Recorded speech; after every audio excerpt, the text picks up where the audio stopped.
Hey guys, this is Mauisnake, and today I wanted to mourn Rank S. Gone are the days of waking up on a Friday morning, flipping a coin 3 times, and hoping that coin comes up heads every single time. And if it does come up heads 3 times in a row, perhaps you can walk away with $1,000 in prize money. And gone are the days of open and intermediate players who've never made playoffs and probably never will, somehow reading the lay of the land, selecting the best players in a varied pool, and minimizing their weaknesses, maximizing their strengths, vetoing based off of those strengths and weaknesses, and taking a chunk out of the Rank G prize purse. ESEA is rolling back the $6,000 that are given out weekly between Rank S and Rank G, and they're looking to do something different with it. So if you guys are unaware of what Rank S and Rank G are, it's just the highest matchmaking ranks in the ESEA PUG system. Rank G is generally for players that are at the Tier 3, Tier 2 level, and Rank S is more or less for people that are at the Tier 1, Tier 2 level. I was actually in Rank S for a while, given that my team and I qualified for the Mountain Dew League playoffs pretty recently. So I've actually played it a few times and have varied experiences with it. All in all, could be better. And that's what ESEA is looking to do. So I'll show you guys what ESEA is looking or saying about their future. In the last sentence here, I've highlighted, more information will be announced on August 1st. So make sure you and your team are on the lookout.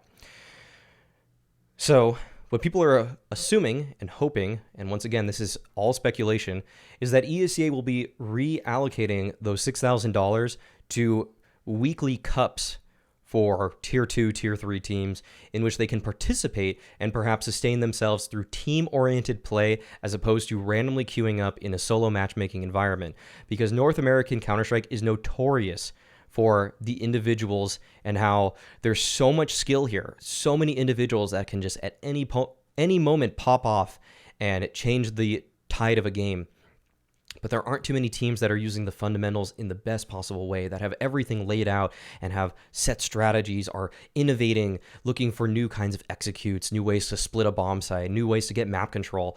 And I want to also bring up Note's article on dust2.us because I really think that this was a key reason for this change coming into place. I'll link that article below. Note talks about this problem in North America in great detail with Rank S, Rank G, and FPL, FPLC. And I'll just quote a couple of things that he wrote in it from his fact box here. It's so that you guys have a better understanding of just how bad it was to play as a team versus an individual in terms of monetary and fiscal reasons. The first place prize in FPL grants $3,000 a week, while Rank S and Rank G offers $1,000 to the winner. If a player were to place first in Rank S, Rank G, and FPL all in the same week, they could claim $5,000, which is the exact amount of prize money that a first place finish at the MDL Global Challenge would make, which is a LAN that you get for being one of the top teams in North America or Europe, or actually Australia on top of that. And you would have to play, I think, a pool of 8 teams, and many top tier pros at this point went through this exact LAN in order to get their start, to get noticed on an international level.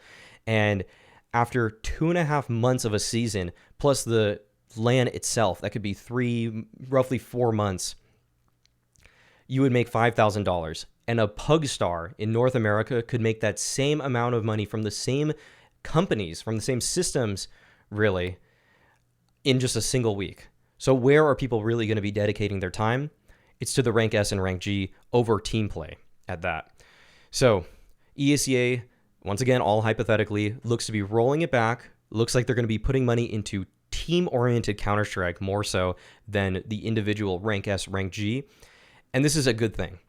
All in all, this is an excellent thing for North American Counter-Strike. It might take away some money from your favorite individual players, and maybe you won't see some individual streams from those players in that kind of hectic environment. I know I won't be able to stream Rank S individually anymore, but this should be a good thing. This is a positive for the community of North America.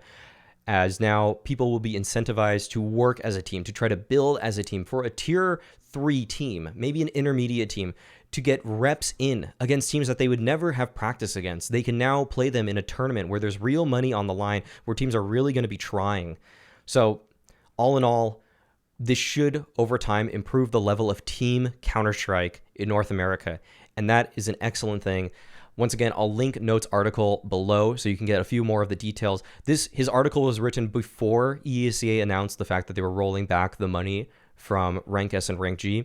But nonetheless, it has a lot of great facts about just how we've gotten to the point that we are at in terms of NACS, LOL. And as always, being toxic is a choice.